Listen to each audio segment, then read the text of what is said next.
You're listening to a podcast by the Center for Action and Contemplation. To learn more, visit cac.org. Hey everyone, welcome back to another season of Everything Belongs, a podcast where we discuss how to live the teachings of Richard Rohr forward. We're so excited this season. We're going to be talking about Richard's classic book, Eager to Love, The Alternative Way of Francis of Assisi. My name is Mike Petro. I'm joined in the background by our amazing producer, Corey Wayne, and of course, by my personal hero and favorite co-host, Paul Swanson. Paul, how are you doing on this fine day? I'm doing well. It's a joy to be back recording with you and Corey on Everything Belongs. And this is such a great book. I love what Richard lays out here in Eager to Love and grounds us in what's formed him. And this opportunity for us to have these expansive conversations at Richard's hermitage, with him and Opie, of course, but also with other kind of illuminative minds who have thought about this and chewed on it and wrestled with it and lived it out in their own way. So I'm thrilled to be back here doing this podcast. And how are you feeling now that we're done with season one? We saw the ducks reach the waters. How do you feel being back with this season? You know, this podcast is so much fun. And for anyone who's tuning in for the first time, the way this works is we take one of Richard's books. Each episode, we discuss a chapter. We get a chance to hang out with Richard and chat with him a little bit about that chapter. And then we hang out with one of our favorite conversation partners who we think has a very particular insight into what makes that chapter so great. We get to learn from some of our greatest teachers and our best friends and our heroes. Paul, what more could I say? It's a gift, and it's a gift to hang out with you. It's a gift to hang out with Richard. This book especially. Eager to Love is being republished this year, so if you don't have a copy, it's a great time to grab one. We are knocking at the door of Francis of Assisi's feast day on October 4th, and I just feel like Eager to Love has the full DNA of Richard's teaching in it. I think if you ever want to pick up one book to get a sense of what Richard Rohr is really about, it's probably this one. And you don't have to read the book to listen to the podcast, that's for sure, but what a great series of conversations this is going to be.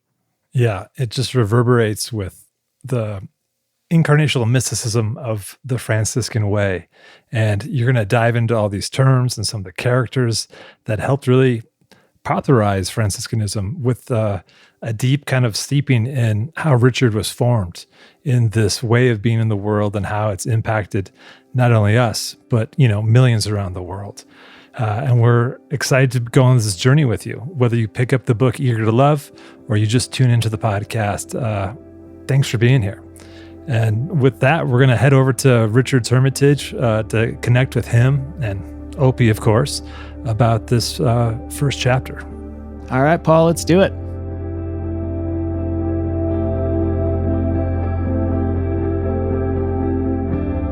From the Center for Action and Contemplation, I'm Mike Petro.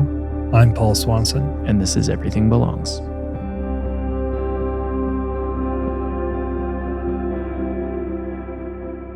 Richard, thanks for inviting us back into your house. You're most welcome. And we're eager to talk about Eager to Love, your book on Franciscanism and all that entails and your journey within it. And it only seems appropriate since our last conversation on this podcast, we were interrupted by ducks. Do you have any updates on how the little ones are doing and the mother duck? The second brood disappeared from their nest on a weekend that I was gone. So I didn't get to see them march to the acequia.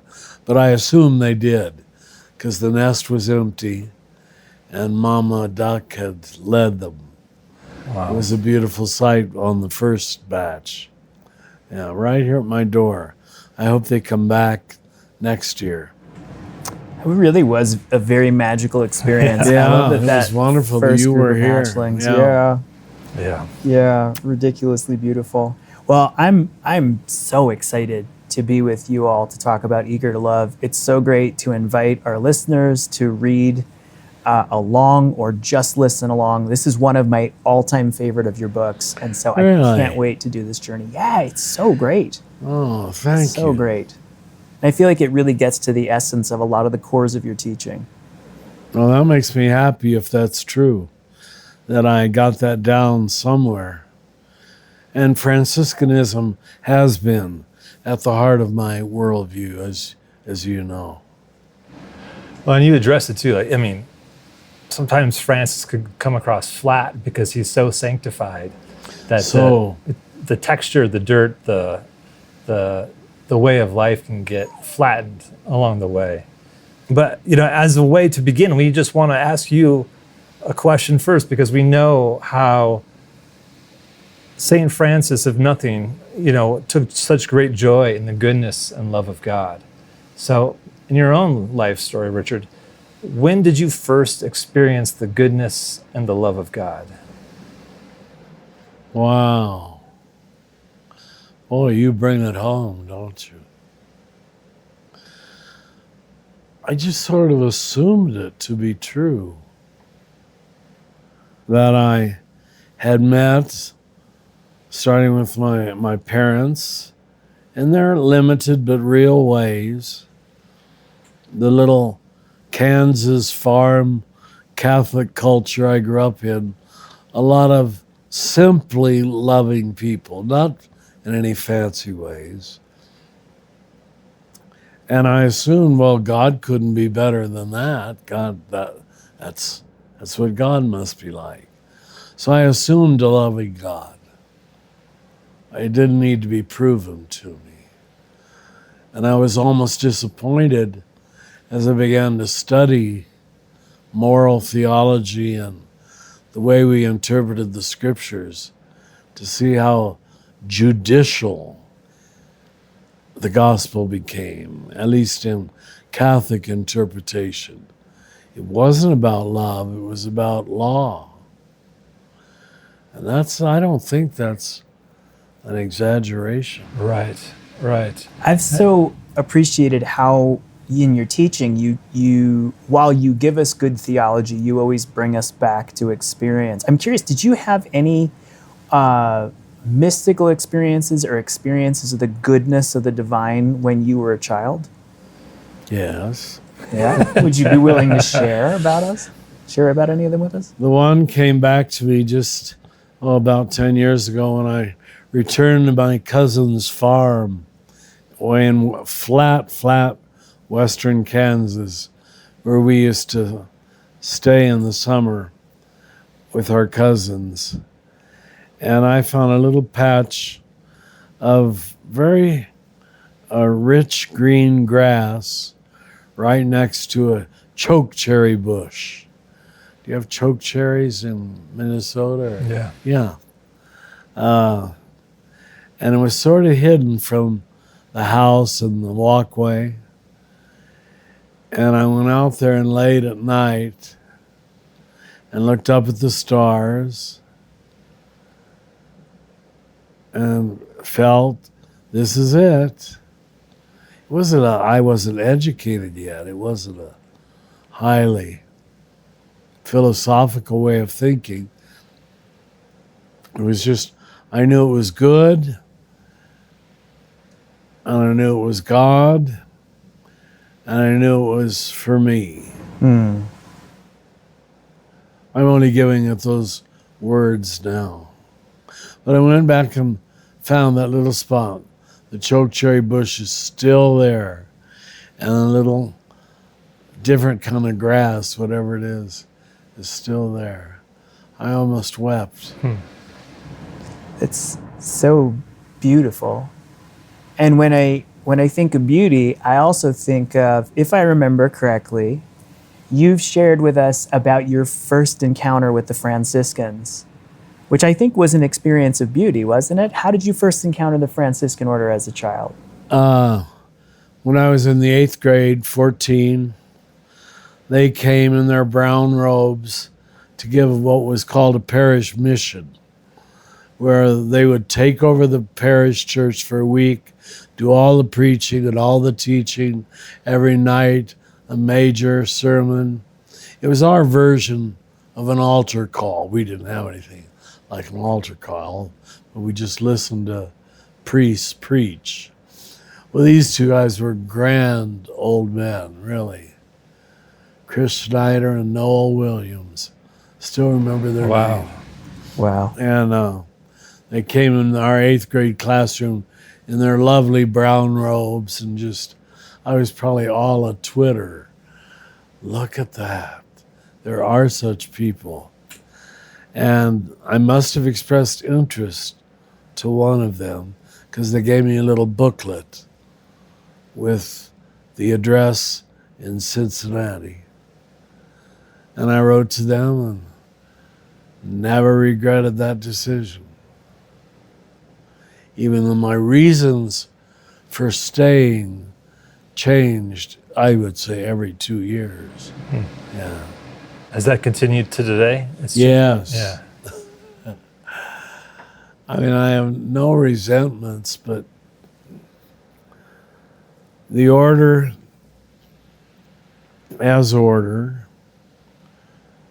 is good men, but more Roman than Catholic, more American than universal. We've just accepted the local culture that we were a part of.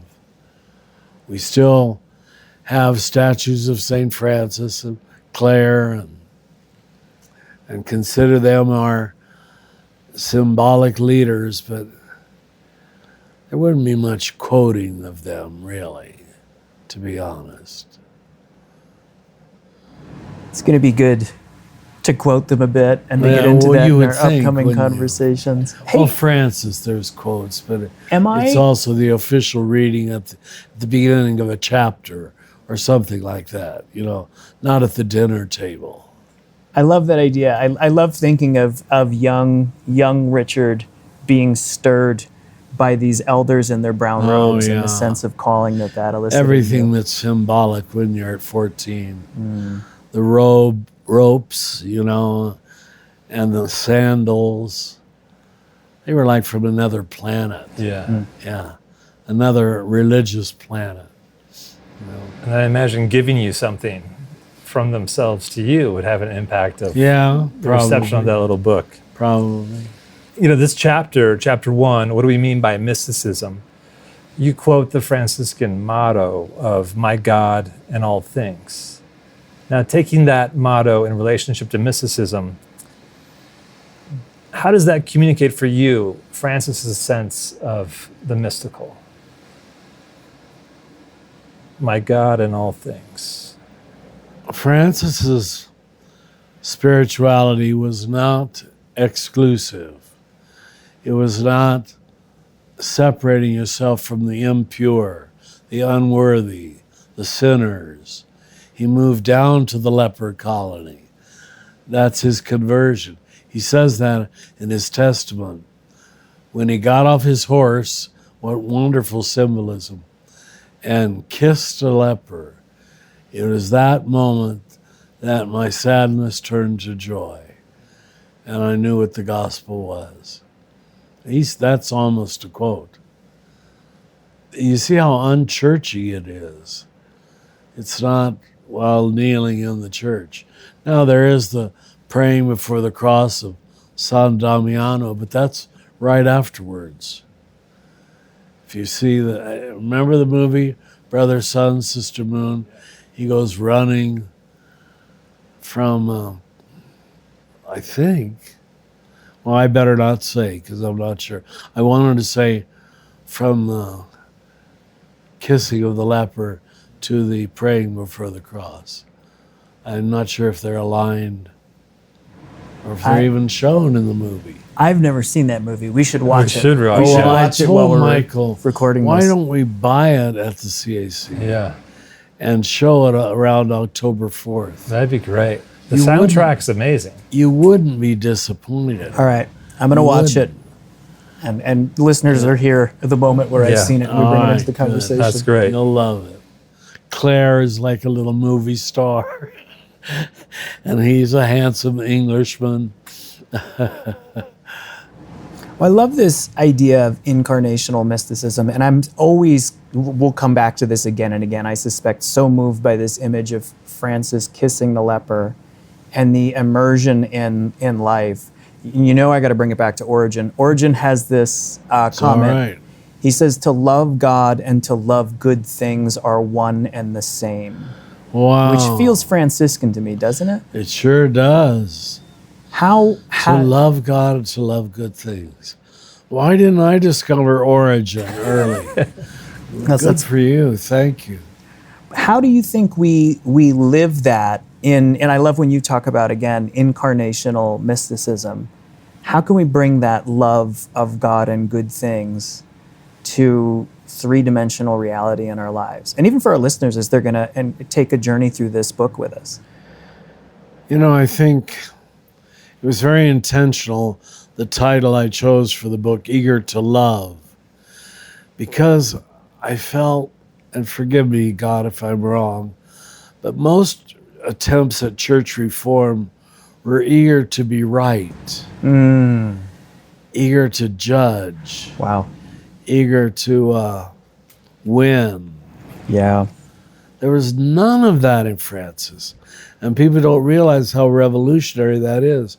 He was just, as was Claire, eager to love everything, which became our motto, by God and everything. Well, and I so appreciate that, because if we riff on that, to love God and to love good things is one and the same, and then we remember that we're given a creation story where God says over and over again, it is good, it is good, it is good. Yeah. Yeah. And it invites us to see all things as good. Right? Very excellent. Thank you. Excellent. How did we run over those? It is good. And it was very good. Repeated 6-7 times. Yeah. Interesting. And in recognizing that it is good, right? That doesn't mean that there's not injustice and not difficulty. No. Richard, you have this great quote in the book, in this chapter: Franciscan mysticism is poised and prepared to lead people not just to inner experience, but to the possibility of daily and regular experience in the depth and beauty of the ordinary. God, I love that. Especially because it incorporates the seeming negative and moves our life to its hard edges, thus making things like failure, tragedy, and suffering the quickest doorway to encountering God. And first of all, that reminds me a lot of everything we talked about last season as we explored falling upward. That's really the falling upward journey, isn't Right. it? To see the divine moving even in failure, tragedy, and suffering. I'm curious, Richard, how would you invite our listeners to really create more space in their life for that experience in view as we're going to go through Eager to Love over the next few weeks? Once you recognize that the spiritual journey is not a set of purity codes, ways to separate yourself from the impure, the unworthy, that major decision early on, and it largely depends on who taught you what makes you holy. Jesus showed no interest in dietary laws or purity codes of don't touch this, don't go there. He wasn't even shocked when David told his soldiers to eat the holy bread in the temple. I mean, that's just unthinkable. But you could tell in Francis, as in Jesus, there's no strong distinction between the pure and the impure. It's all pure for those who know how to see. Once you get that first fork in the road correctly walked, then the only thing you could do, if you're not eliminating the impure and the unworthy and the sinful and the malodorous and the whatever other negative term, when that isn't what is to be avoided, you know, what emerges is the embrace of it, the positive embrace of it. Even in Francis and Claire, you find the preference for it, which becomes solidarity with sin, with lepers in his case, with those at the bottom, the minores, as the M in our initials means, not the mayores. Yeah. So the invitation to the primacy of love is the first step towards looking out. Yes. Not seeing pure or impure, but beginning with love as a starting place. And non-judgmental love.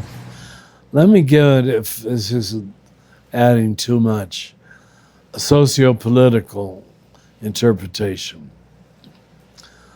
In my opinion, now there was Jan Hus in the Czech Republic, there was Waldo and the Waldensians in Italy, there were the poor men of Lyons in France, who were in many ways similar to Francis. But most of the major reformers came from the clergy and tried to prove that their interpretation of the clergy was right. Do you know the word priest wasn't used? Well, does Origen use the word priest? I'd have to go back and look. Check it out. I bet he doesn't. It's not till the 3rd century, after 313. Yeah. As priest is an Old Testament word. Yeah. I think you Protestants did it much better when you went back to the word ministers. Priest had all this cultic authority, sacral symbolism. Yeah. And of course, you know what I say about 313. Once we identified with empire and became the official religion of the empire, both in the West, in Rome, with Constantine, in the East, with Justinian and Constantine, too. Well, let's jump forward to France. Lasting till the French Revolution, we have the Estates General in France, 4 estates. What's the first estate?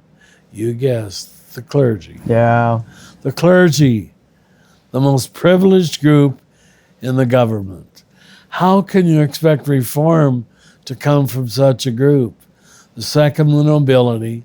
Together, the clergy and the nobility only created 3% of the French Empire. I just read this recently.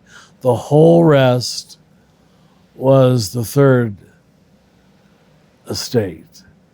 It's interesting to me, and I am remembering, Origen was not a priest for most of his career, and then later was ordained priest, and it created all manner of drama. But the tension of how even the church can be used to put power in the hands of the few and power in the hands of empire. I can't wait to get more into Francis' story in later episodes and see how Francis somehow managed to stay in the church but also reform it and approach it in a completely different way. To not elicit contrarian energy in himself, the friars, the poor clerics, the third order, as we called it later. We were not a contrarian, no offense please, protesting movement, even though we were. Yeah. Well, that's his genius. Yeah. This is an exciting start, I think, for our conversation on Eager Love. Thank you, Richard, so much for having this conversation. You get the best out of me. Thank you. And may it be so for all of us. May we be agents of transformation in the places we find ourselves. Everything Belongs will continue in a moment.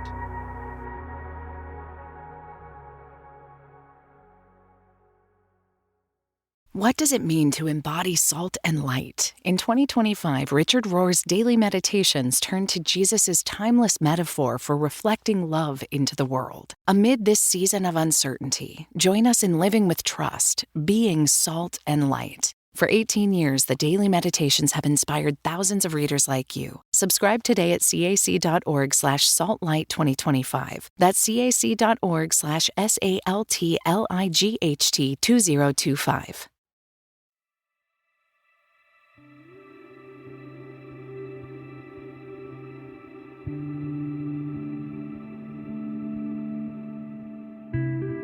Welcome back, everybody.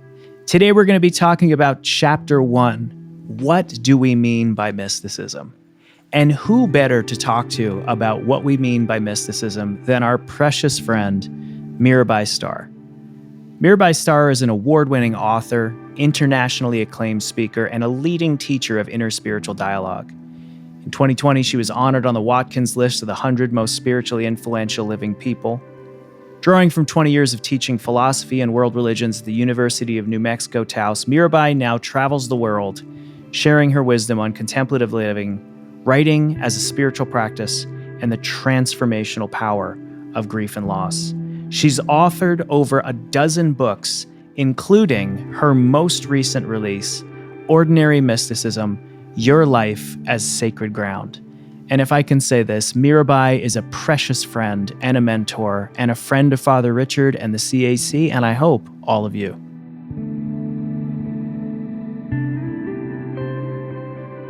Oh my gosh, Mirabai, it is so good to have you here. You are such a dear friend to our listeners, to Father Richard, to the Center for Action and Contemplation, and to me. I mean, you're the friend that first suggested that I move to New Mexico. I don't know how much more I can say. My precious teacher. Goodness gracious, welcome to the Everything Belongs podcast. Thank you, Mike. It has been a joy to walk alongside you over these last few years. Gosh, what a gift. So this season, we are talking about Richard's book, Eager to Love, The Alternative Way of Francis of Assisi. And this week, we're talking about Chapter 1, What Do We Mean by Mysticism? And I thought it might be fun if first I started with a reading from Richard, and then I'll ask you from a reading from your latest book. Yes, let's do that. All right, excellent. So Richard says this: the most unfortunate thing about the concept of mysticism is that the word itself has become mystified and relegated to a misty and distant realm that implies it is only available to a very few. For me, the word simply means experiential knowledge of spiritual things, as opposed to book knowledge, secondhand knowledge, or even church knowledge. Most of organized religion, without meaning to, has actually discouraged us from taking the mystical path by telling us almost exclusively to trust outer authority, scripture, tradition, or various kinds of experts, what I like to call containers, instead of telling us the value and importance of inner experience itself, which is the content. In fact, most of us were strongly warned against ever trusting ourselves. I love that passage from Richard, and it reminds me quite a bit of how you talk about mysticism, especially in your newest book, Ordinary Mysticism, Your Life as Sacred Ground. And in fact, as a means of jumping in, could I ask you to read us a section from the opening of your book, starting right at the top? I'd love to. And this is not a coincidence, by the way. We'll talk about that. Richard has had a huge influence on me. A mystic is someone who skips over the intermediaries, ordained clergy, prescribed prayers, rigid belief systems, and goes straight to God. Meaning, someone who experiences the divine as an intimate encounter rather than an article of faith. A mystical experience may or may not be connected to established spiritual traditions, theological structures, or faith communities. Mysticism is not about concepts. It's about communion with ultimate reality. And ultimate reality is not some faraway prize we claim when we have proved ourselves worthy to perceive it. Ultimate reality blooms at the heart of regular life. It shines through the cracks of our daily struggles and sings from the core of our deepest desires.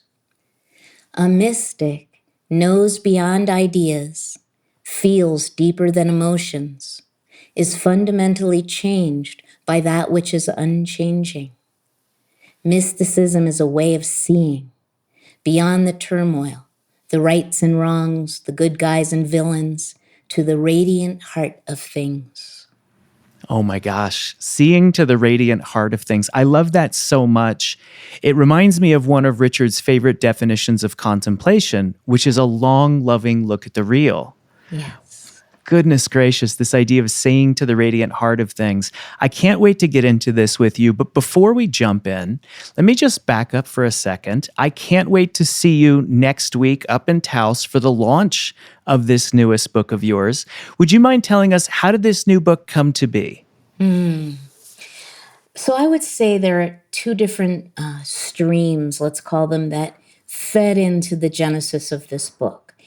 One was a kind of natural way that my soul has been unfolding in the last few years, wherein my attachment, certainly my connection, but my attachment, I'll even call it, to certain religious forms.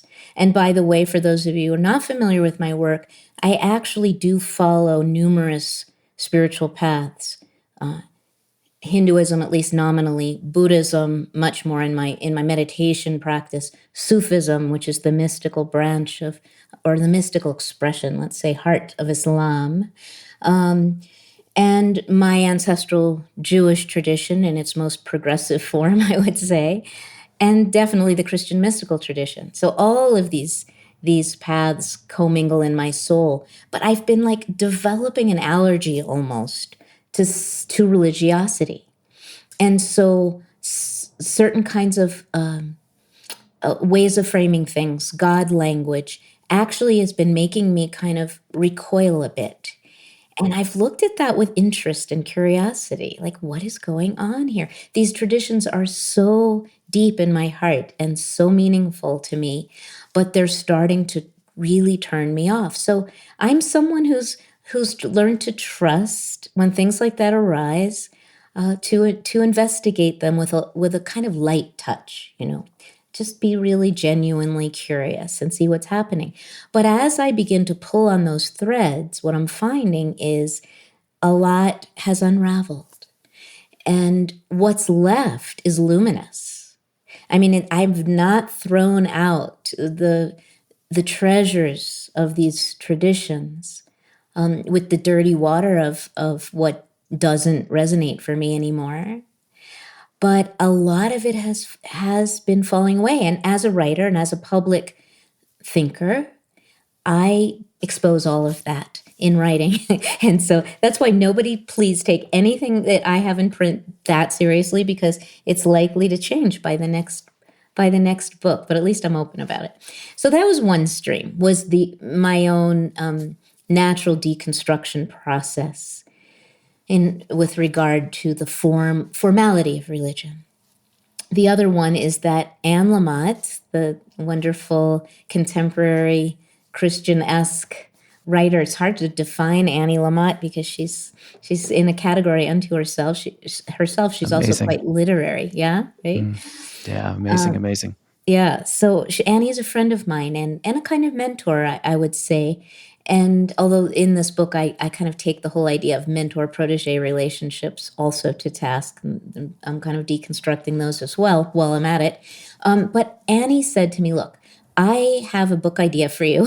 Oh, and where that came from is that I interviewed her for a summit on the mystics for the Shift Network, where I was interviewing a lot of my favorite mystical friends, and including Jim Finley. And she prepared this beautiful talk, really, for our conversation, for her session, and she called it Mysticism 101. And it was all about how to be a mystic in this world, how to take it down from the elevated perch where we often foist our mystics and our mystical concepts, and how do you actually just cultivate that long, loving gaze? How do you frame your life through the lens of love? And so when she gave me that. I mean, people do that with me. I don't know what it is about me, but people just love to tell me their ideas of the books they think I should write. But when Annie Lamott said that, I perked up, and it coincided with what was naturally happening, which isn't that religions are bad and wrong. It's that life itself is sacred, lo and behold. And Father Richard has also taught me that, even in his guise as a Franciscan clergy person. I love that. And we're going to get into that. I'm super excited about it. So short answer, what is mysticism to you? I hear these beautiful definitions. I feel like every time we talk, I could write down 3 more wonderful definitions of what the mystical is and how we encounter it. But what is mysticism to you today? For me now, a mystical experience, and they brim from all kinds of moments in any given day. By the way, this is not a rarefied, specialized, meritocracy-based reality. A mystical experience is one in which I experience the sacred directly. It's not about some belief that I'm espousing or buying into. It's not even necessarily about a practice that I'm engaged in, although it can be. There are some practices that are pretty reliable for opening the heart, which is the next part for me of a mystical experience. It's an experience of the heart opening. And out of that open heart flows the parts of us that often are in the way of a direct experience of the divine.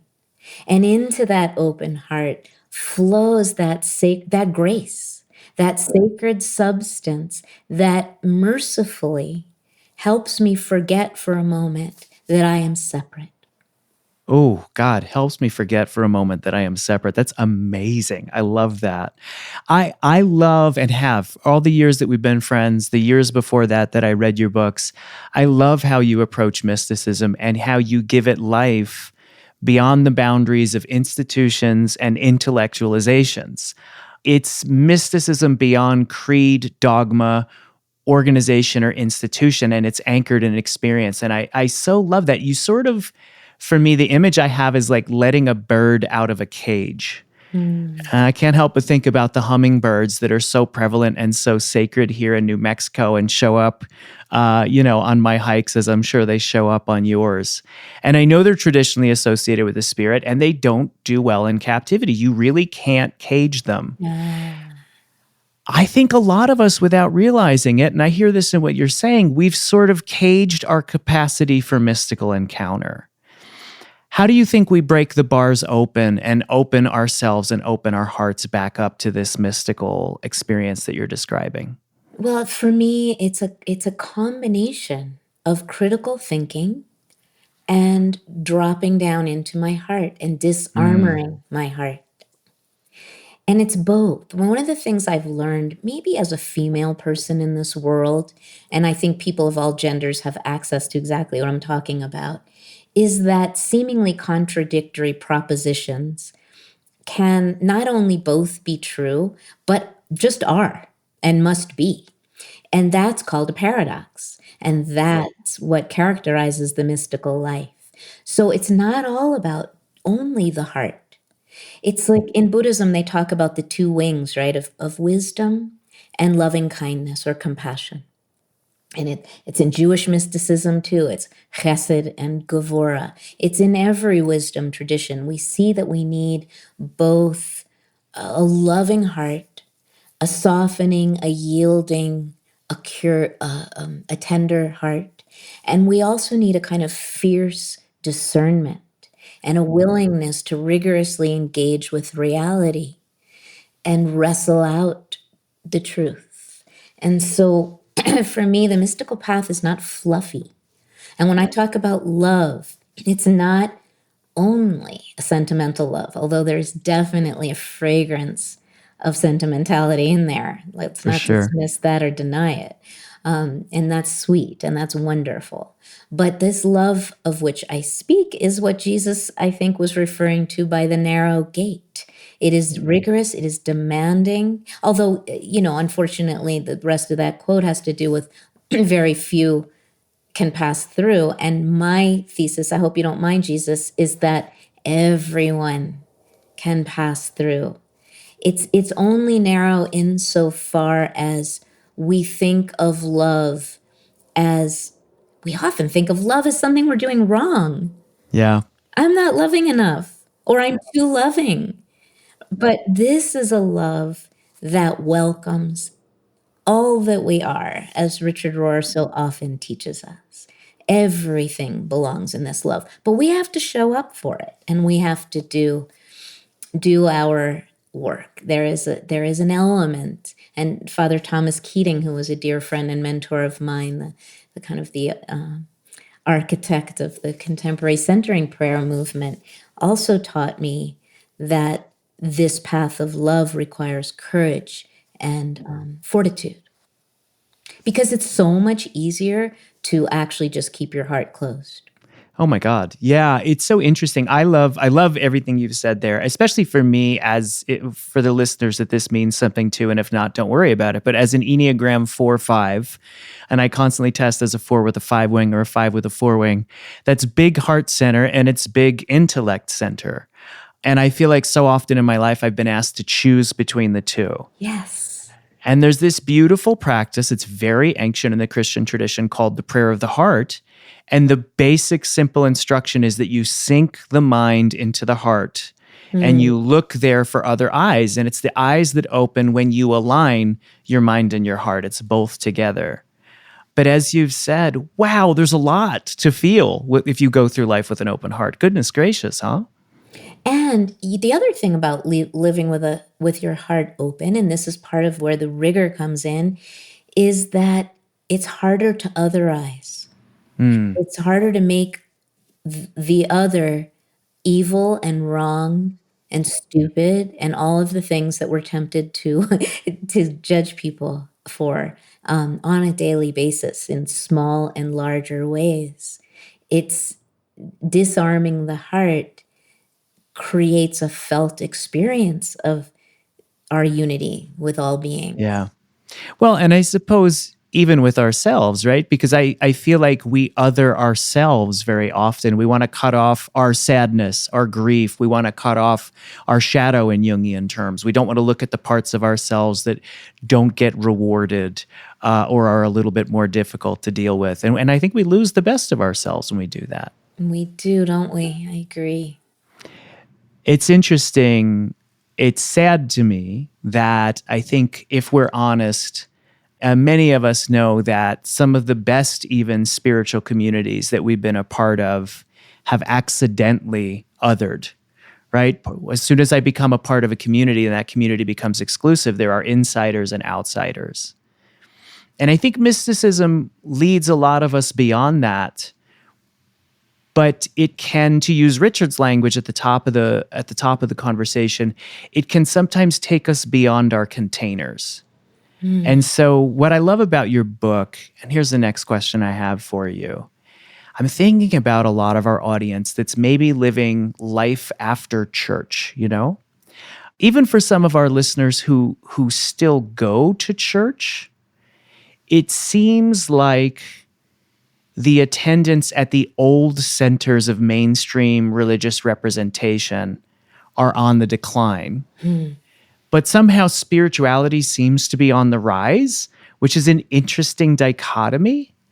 I'm curious, what do you think it means that a lot of people are moving beyond the old one-stop shop notion of going to church or temple or ashram or any spiritual center to get all their spiritual needs met in one place? And even potentially to have one place that tells them what to do and think. Yeah, exactly.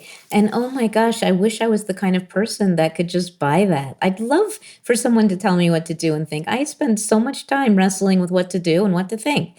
So it would be nice. I understand the temptation, although I've never bought into it, probably because my parents were agnostics who really stressed thinking for yourself. But what I'm noticing about this rise of the so-called spiritual but not religious community of people or demographic is the spiritual part.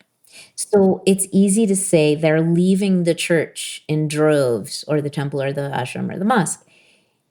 And that is true. I do think that there is a mass exodus from places, traditional places of worship and the communities there.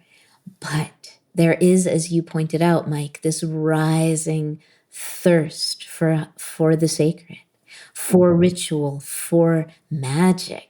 Magic not in the sense of hoaxes and spells, but magic in the sense of having access to that feeling of radical amazement, as Abraham Joshua Heschel, the great 20th century rabbi, activist, peace activist, philosopher, called it radical amazement.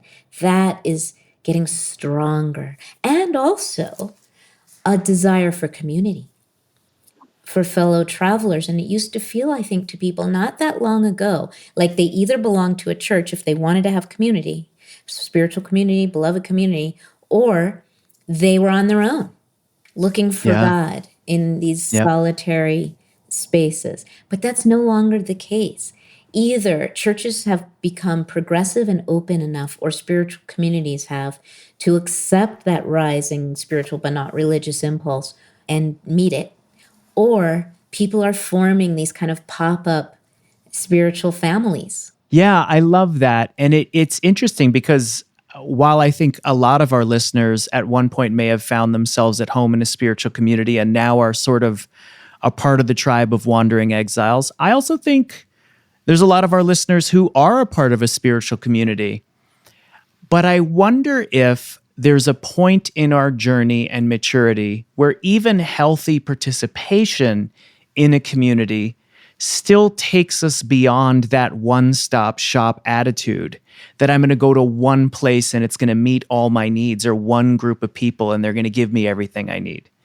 So I'm curious about how people now recognize that there's so many ways to find all the elements of a full spiritual life, and even all the implements like music and good teaching and good ritual and good community and service that can be found all across our lives. So my question for you is, where do you think people are finding those things these days? I don't want to break the rules here, Mike, but I'd love to hear what you're thinking. Where Oh, do you goodness. think people are finding? Sure. I think it's everywhere. I think there's a terrifying loneliness when we step out of recognizing that we can go to one building at one time and get everything we need. And then I think that loneliness becomes a liberation. Because when we realize we're living in a crowded cosmos, we're surrounded by it. Church can be our hike on a Sunday morning. Sacred music, my favorite band, Cloud Cult, just came out with a new album, and they are the most spiritual and liturgical music I've ever heard. And they don't, they're not setting out to create a church experience, but they do speak to my spiritual life. Our friendship is such a gift and such a place of wise mentorship and teaching for me. And I have your books and the books of so many different spiritual teachers, and I can be fed and connected in so many different ways. And I think online reality, while it's limited, also creates so many different opportunities, as does the willingness to see every single person that we interact with as a reflection of the divine. So I think as walls break down, new opportunities present themselves. That would be the beginning of my answer. What do you think? That's perfect and beautiful. And I just wrote a book about that. I know you did. That's why I'm asking. I love it. I love it. No, I really agree with you. And I think so many of you listening have that relationship with nature, where nature, it becomes the sacred portal that you step through into a unitive experience, and it's reliable. Another reliable one is being with the dying. It's why so many people on a spiritual path are attracted to hospice work, or midwives too. That those two thresholds are so powerful. And in your case, Mike, and in mine, sitting with people who are grieving. Yeah. These are all such sacred spaces. I mean, I try to be of service, yes, but it's also selfish, because there's no one I know that is more authentic and spiritually alive often than someone whose heart has been shattered by profound loss. Yeah, it's so true. A heart broken is so often a heart broken open. It's amazing to me how it removes the veil and the distractions and the scripts of ordinary life and gives us a look at what really, really matters. Yes. Okay, so I can't not ask you at least one question about the spirituality of grief. What is one tidbit of wisdom you'd give our listeners? You know, this is where you and I first connected, and it's such a deeply appreciated stream of our friendship and what I learned from you as a teacher. What is one insight you can offer our listeners for recognizing grief as a mystical path? Well, so much of our spiritual teachings from all traditions emphasize transcendence, right? To rise above and beyond the limitations of our human experience into this greater cosmic reality. But grief is an opportunity to almost do the opposite, to just come shooting into the center of our own exploded heart and find refuge there, because it is the most sacred place that we've ever encountered. And so it's hard to tell a freshly grieving person, just stay with it. Don't turn away. Don't run away. Don't fly away. Don't medicate yourself out of this. Don't spiritualize it even. But come home to your own shattered heart and tenderly, lovingly, even with devotion perhaps to someone you love who's died, stay right there. And when we do, I notice, and for myself, in my most profound grief experiences, my most shattering losses, and in the many people that I have sat with, that the fragrance, I call it, of the sacred begins to emanate from the very embers of whatever burned down as a result of that loss. The fire of loss sweeps through the landscape of our heart, takes it to the ground, but in what it leaves behind is this, well, you said it earlier, Mike, when you talked about the distractions are taken away, Yeah. the obstacles, the veils, I think you called it also, are lifted. And paradoxically, again, paradox, we are granted access when we're grieving to a much more direct, that is, mystical experience. The love that triggers the pain. If we didn't love that which we lost, we wouldn't be grieving. That love is at the heart of our broken heart. Oof, I get chills. Words fail. It's so true. I used to be a minister. I did a lot of funerals, and because I had lost my brother young to suicide, I got asked to do a lot of funerals for young people. I got asked to do a lot of funerals for folks who had lost their lives to depression. And then because I lost a mom early, I got asked to do a lot of funerals for folks who'd lost parents. And as I know you've been there in that moment with folks, and I've never started a funeral without somehow saying, we grieve much because we love much. And the depth of our pain is always, always, always proof of the depth of our love. Yeah. And we live in a world that it seems would like to distract us from the depth of our pain and the depth of our love and the depth of our own heart. Yes.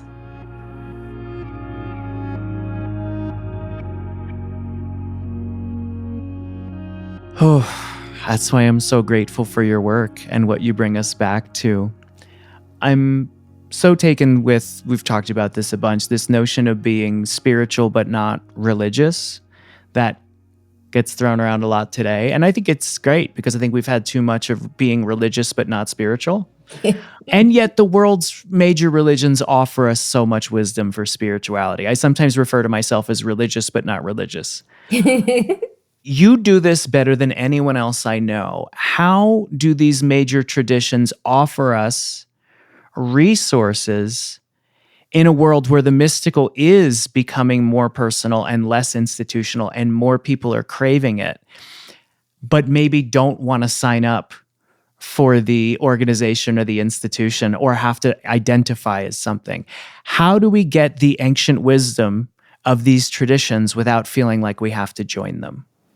Or without feeling like we're just skimming the surface and Yeah. helping ourselves to the bright, shiny bits and not showing up for the rigor of practice. Right. Yeah. The depth comes in the deep immersion, right? That's where the transformation takes place. And that depth, that deep immersion that you speak of, doesn't have to mean 11 years in the monastery before Right. you qualify for a deep experience. So that's the thing that I want to say, is that you can go to Mass, attend Mass at your local neighborhood Roman Catholic church and have a profound experience as you behold the ceremony of the Eucharist, even if you're not a Catholic and can't partake, say. Just bearing loving witness with an open, curious heart mind and listening to the liturgical prayers and the songs and the feeling the coalescing of community, imagining the stories that have unfolded among the families in that sanctuary, right? All of that. If you show up with a depth of openness and willingness to not judge, not otherize, you can be profoundly and permanently transformed by that encounter. I'm not saying that means that you now know everything about the Roman Catholic Church, but Right. most Roman Catholics don't either. Right. But you can have a true spiritual experience without having to do all of the things associated. And there is something beautiful about, say, that your childhood religious traditions, maybe on Christmas, or on Easter, you come back, to your hometown church or something, and the smells and the hymns and the feeling of your childhood and therefore childlike, which Jesus called the holiest thing of all, relationship with the divine comes back, or at least you have access to it, right? And that's beautiful too. I mean, for me, I grew up with a guru, Neem Karoli Baba, who was a holy man from India. And I grew up with kirtan, that is sacred chanting in the Hindu tradition. And a lot of, the gods and the goddesses and the colors and the smells and the stories. And every time, so like right now, this time of year is what they call the Mahasamadhi of the Guru, which is the time that he died, that Neem Karoli Baba, who's Ram Das's guru, Krishna Das's guru, for any of you who know those folks. And so people gather here in Taos because there's an ashram for, as you well know, Mike. In fact, Richard's visited me here and Yeah. I've taken him to that ashram. So we go to the ashram, we're chanting, we're partaking of those Indian foods and sweets, and we're greeting each other, and all of those prayers and rituals are like in my bones. Yeah. And I love it so much. Is it my one-stop shop? Nope. It's not only not enough, but it's a container, to use Richard's language, that has become way too small for my wild heart. That's so good. And what I appreciate about that is the invitation to stay connected to the rituals and the traditions that have given us life, and then also to expand beyond. I feel like once you experience the sacred in depth, everything becomes sacred, right? I think so. Yeah, it's a little bit silly, but like I have so many religious traditions and spiritual rituals that are so meaningful to me. And then I've also revisited precious things from my childhood. And I've found, for example, around the holidays, Dickens' Christmas Carol, of all things, has become a radically transformative sacred text for me, where it's this thing that ushers me into this gift of looking at my past, present, and future and asking what's haunting me, and where it's taking me. It's extraordinary where the mystical can show up when we make space for it. And I do appreciate that the depth that we encounter, wherever we encounter it first, doesn't put fences up, but actually opens doors for us to experience it everywhere else. And speaking of the depth of particular traditions and teachers, which again, I love how deeply you engage teachers from so many different traditions. This book that we're talking about on this podcast is from Richard, who's a Franciscan friar, and it's based on the wisdom of Saint Francis, who I know that you've written on as well. And so can I ask you, how did you first encounter Francis as a Christian teacher and mystic? Oh my gosh, no, I don't know if anyone's ever quite asked me that before. By the way, Richard wrote the foreword to my little book about St. Francis. Well, really, Francis and Clare, and that's how I met him. Oh, I love that. Yeah. Okay. My first encounter as a young Jewish girl from a non-religious family living in a hippie community in Taos, New Mexico, exposed to Hinduism, Buddhism, Sufism, and Taos Pueblo native wisdom. I first encountered Francis in Kazensaki's novel, St. Francis. Really? Oh, St. wow. Francis. And I was 16. And well, it was probably Brother, Sun, Sister, Moon, frankly, before Sure, that. Yes. of course. And I think Brother, Sun, Sister, Moon actually was based on the Nikos. And that's the movie. If anyone hasn't seen it, you should definitely watch it. Yes, Brother, Sun, Sister, Moon. It's a classic, although it seems a little on the cheesy side now. But Probably so. Yeah. It was so good for all those years. And so reading that novel, Kazensaki's was a mystic. The Last Temptation of Christ, of course, was a Kazensaki's novel, and Zorba the Greek. And so St. Francis led me to both of those others, the novel St. Francis. But his novel about St. Francis was so poetic, so wise, so reverently irreverent that it just broke me open. And Francis became, for me, a doorway to the sacred. I was also at the same time reading the Gospel of Sri Ramakrishna, who was an incredible 20th century, very much interspiritual saint from India. The autobiography of a yogi about Yogananda. I was reading all of these different spiritual books, but they were all by men about the male experience, frankly. So that's all we had at that time, pretty much. All we had access to mostly. But Francis, through the pages of Kazensaki's novel, just set my heart on fire. Goodness gracious. There's a million things I could say about Francis, and we would go way over time if we do. I love how Francis mysticism is so unafraid of suffering and so connected to service in the world. It's such a participatory mysticism. What do you think is the gift of Francis for our understanding of the mystical? Well, it's such a cliche to just, as Richard points out, to see Francis as just the guy who would hold out his hand and the birds would land in his palm, and that's why he's in gardens all across the world. But Francis's connection with nature was authentically the essence of his spiritual life. I mean, his last prayer, the Canticle for the Creatures, was in praise of Brother Sun and Sister Moon and Sister Death. He referred to death as sister. And our sister, Mother Earth, he combined sister and mother when he talked about the earth. It was an embodied, participatory, intimate, tender relationship with ultimate reality. And that's, really what this book is about. In that sense, it's utterly Franciscan. And therefore, how we treat others, other creatures, other humans, and in fact, the planet herself is intimately entwined with that sense of belonging to each other.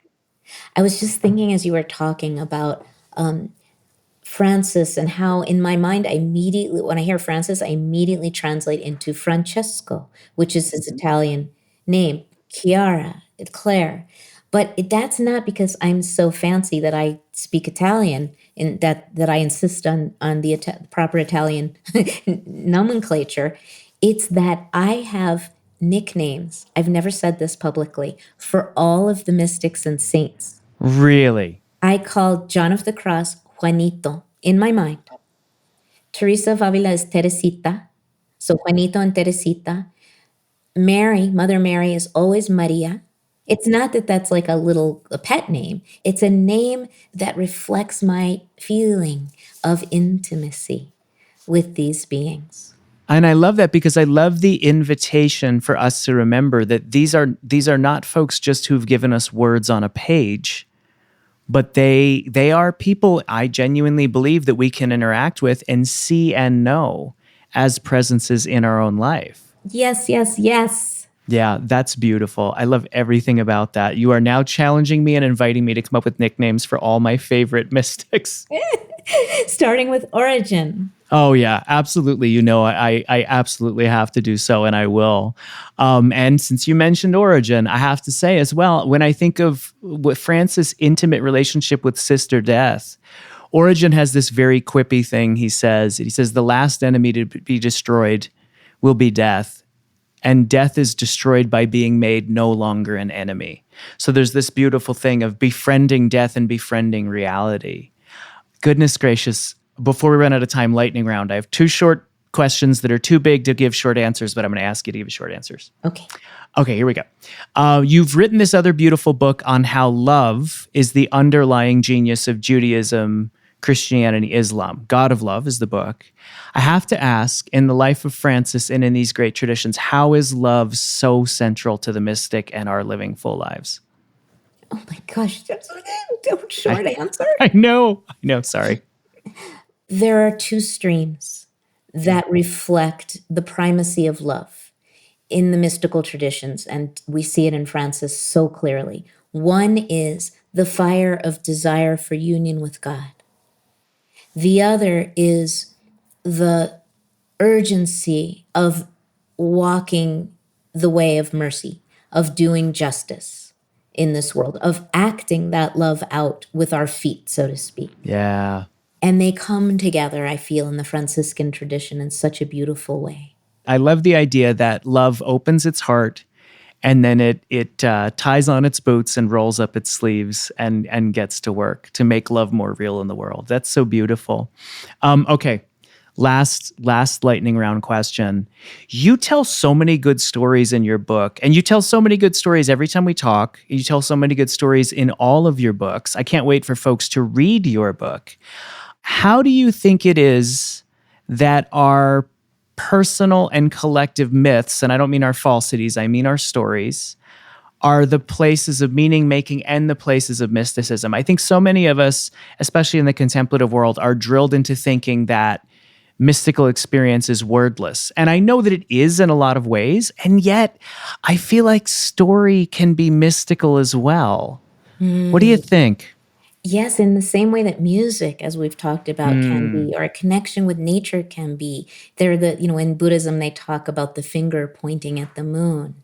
And all of these different ways can wake up our hearts. So for me, the myths and stories are essential to serve as bells to wake up our hearts. And patriarchy and the kind of hierarchies of the churches and the established institutionalized religions, even though they're based on mythic roots, they come from mythic roots, they leave them behind as superstitious and at the risk of discounting and squandering that which actually is most reliable to quicken and ignite our love.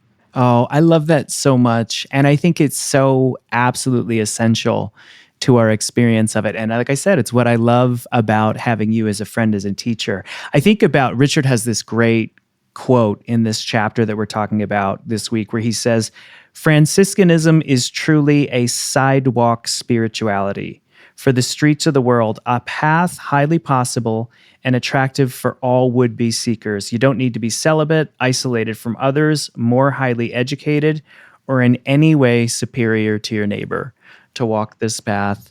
And it's a path of ordinary mysticism. I love it.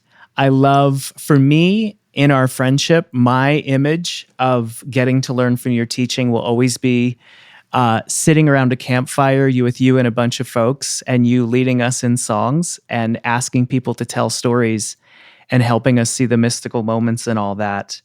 I'm so excited for this book, Ordinary Mysticism, Your Life is Sacred Ground. Would you give our listeners an invitation and a blessing to their own ordinary mysticism as we draw our conversation to a close? That's amazing. You just read my little mind, Mike, I love because it. what I really want to say to you all is that you are a mystic. If what it means to be a mystic is to walk through this world looking through the eyes of love and perceiving love, and therefore anything and everything that you do with the intention and the attention on the sacred that is always brimming from the heart of everything, including our most difficult experiences, counts and belongs. And that includes your stories. So, Mike, you brought up this question about our myths and our stories. And that means the story of your life is the holy book. It is the story that needs to be told. And please, y'all, do not discount your story. Don't let anyone tell you that it's not about you. It is about you. When you tell your story with authenticity and specificity, it becomes everyone's story. Oh my God. Amen and amen. What an amazing note to go out on. Mirabai, love you so much. Can't wait for our listeners to read your book. Listeners, can't wait to go through Richard's book with you. My gosh, what a gift to have your voice and your wisdom with us today. Thank you, thank you, thank you. Thank you, Mike.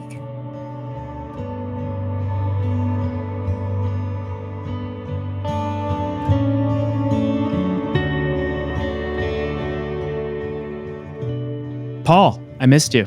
Mike, it was a little bit of a bummer to not be there with you, but I got the chance to listen to it, and it was an incredible conversation between you and Mirabai. How did it feel from your end being engaged in that conversation?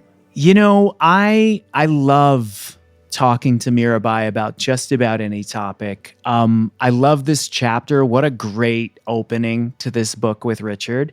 And what a beautiful pairing to talk to Mirabai about her latest book, Ordinary Mysticism, Your Life as Sacred Ground. Because I have always experienced Mirabai as exactly that, as an ordinary mystic. She's one of the most brilliant people I've ever met. You know, she's taught comparative religions, translated mystics, taught all over the world as a spiritual teacher. And yet, sitting around a fire or sitting around a kitchen table with her, I experience the mystical reality of the divine light and love breaking through in every moment of every ordinary interaction, right? Like laughing, eating, hiking. It's great. So it was fun. It was really, really fun to feel that come through in the conversation, I hope. I felt it. She walks the talk, and everything that she shares comes from a very, very deep place from within her heart, her study, her experience. I mean, even the way that, she's got pet names for mystics, and it helps comfort me knowing my own relationship with dead mystics and how they live on in us, and those conversations are real and impact us in our ordinary everyday. It's true. My favorite thing you've ever said, Paul, is that when you spend a lot of your time reading the mystics, it starts to feel like all of your best friends are dead. And yet, as Jim says, we experience the deathless presence of the beloved, and they're there with us, right? Yeah. Mirabai, I say this about Dr. B all the time, and it's true of Mirabai as well. They help me live in a crowded cosmos where everything is a revelation of the divine. Mm-hmm. I love it. That's really great. And that's what we want for our listeners, right? That's it. And, this season we'll have some new voices joining us, and there'll be some times where we're in conversation solo with some of these guest folks, like you did today. And what's fun about that too is that I get to then be squarely in just the listener mode, listening to this, and you'll get that chance as well, where it's a different way of approaching this work. And sitting with the conversation I just heard between you and Mirabai, there's some things that arose that I think would be lovely to leave with listeners. But what's your sense of the maybe one of the sharpest points that you saw as an invitation to invite others into as a way of further reflection?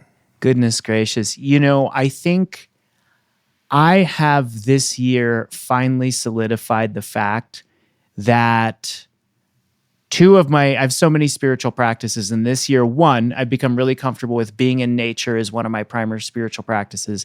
But the other one this is the really good one, sharing and listening to the stories of others might be my favorite spiritual practice. It's why I'm so excited that we have so many great guests. And like you said, we have some friends on the CAC staff who are going to be helping us out with the hosting this year. So there'll be, a couple different voices that you're here, and it won't always be the two of us together. But my God, just getting the chance. Mirabai said this thing, your life is the holy book. That's the one that hit me the most. And it's the last thing she said. But I love that. It's what Origen taught me, that we learn to read our own lives as a sacred text, and every single person around us is scripture come alive. What about for you, Paul? Yeah, I mean, I think that one certainly shimmers.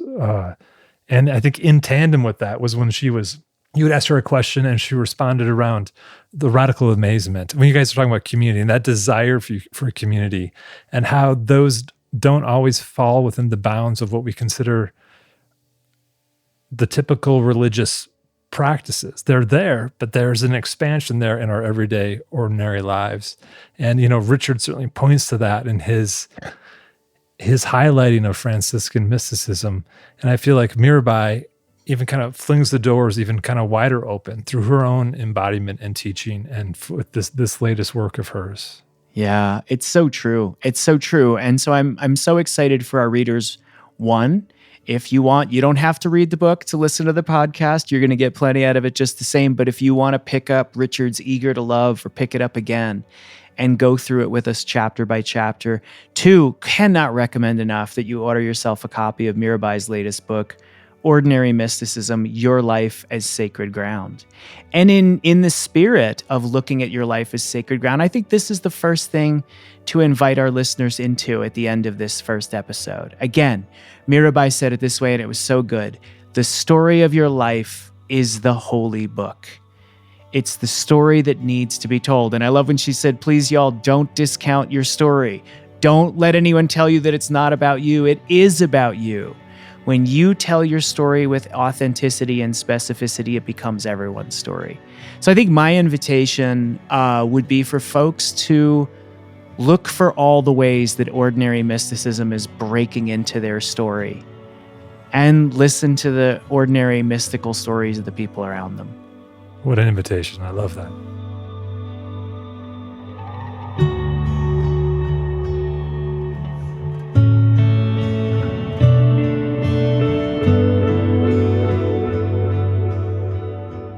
Thanks for listening to this podcast by the Center for Action and Contemplation, an educational nonprofit that introduces seekers to the contemplative Christian path of transformation. To learn more about our work, visit us at cac.org. Everything Belongs is made possible thanks to the generosity of our supporters and the shared work of Mike Petro, Paul Swanson, Jenna Kuiper, Izzy Spitz, Megan Hare, Sarah Palmer, Dorothy Abrams, Brandon Strange, and me, Corey Wayne. The music you hear is composed and provided by our friends Hammock. And we'd also like to thank Sound On Studios for all of their work in post-production. From the high desert of New Mexico, we wish you peace and every good.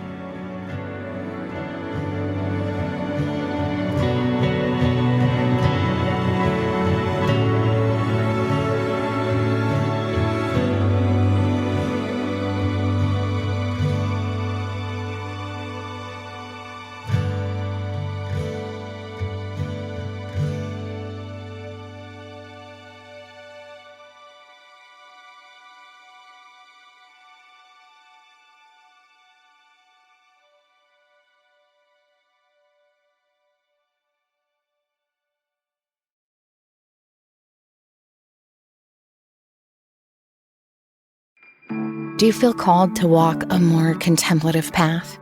The Center for Action and Contemplation is an educational nonprofit supporting the journey of inner transformation. Our programs and resources will help grow your consciousness, deepen your prayer practice, and strengthen your compassionate engagement with the world. Learn more about our resources, such as publications, podcasts, email series, and events at www.cac.org.